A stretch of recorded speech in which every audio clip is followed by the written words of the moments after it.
Ako nga ihatag ninyo ang kalainan sa pangunahuna nga Katoliko ug sa mga dili Katoliko concerning sa pag-ila sa mga imahin, mga ribulto ug even kining maong gitawag og mga pictures. Kini picture ni sa ako ang mga bugoy.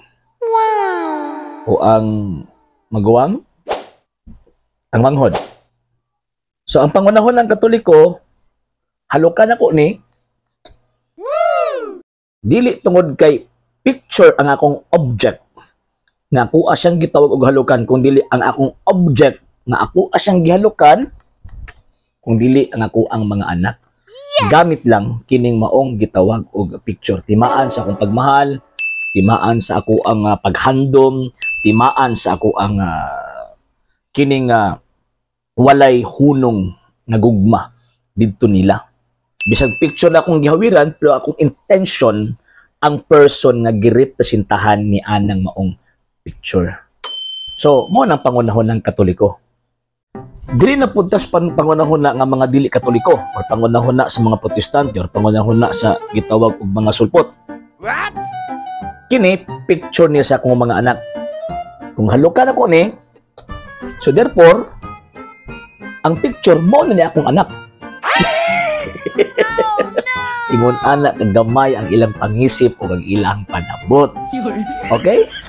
Munang kita mga Katoliko, pag naay mga representations, for example, mga statues, mga images, tawag ining mga ribulto, pag naatay treatment concerning ni anang maong gitawag og mga butanga, ang ato ang intention, ang pangunahunang Katoliko, ang persona nga girepresentahan ni anang maong butanga.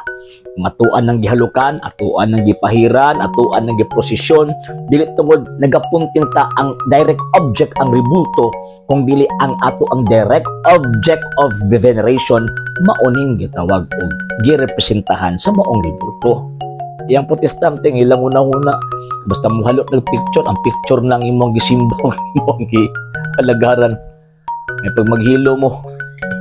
Sa hindi pa po nakapag-follow sa mga pages po natin, i-follow nyo po yung mga pages po natin. RJ Horolanciano II, TV Apolia Punto Argumento page, Kuya Apologies TV page, and RJ's Vlog 2022. And pwede rin po kayo mag-send po dyan ng Facebook stars. And also, sa ating po mga channels, sa hindi po nakapag-subscribe, i-subscribe po ninyo yung mga channels natin. The Lay Catholic, Apologies International Official, RJ Sano II TV, Kuya Apologies TV, and Barrio Kawayan Religious Forum. And pwede rin po kayo mag-send po dyan ng super sticker, super chats, and super thanks. And maraming salamat po sa mga kapatid at mga Katoliko na ulis pong tumutulong sa programa po natin. Maraming salamat po. Nang dahil po sa tulong at suporta po ninyo, ang programa pong ito, until now, andito pa rin po sa social media. And until now din po, nangangailangan pa rin po tayo sa tulong at suporta po ninyo dahil wala po kayong magagawa rito mga sir, mga ma'am, kung wala po yung tulong at suporta po ninyo. Sa gusto pong tumulong, sa gusto pong sumuporta, pwede po ninyong ipadala ang tulong at suporta po ninyo sa pamamagitan po ng ating mga account numbers dyan po sa ating pong screen. And pwede niyo po kaming i-message sa ating pong page kung via remittance po yung papadala po ninyo. Maraming salamat po in advance.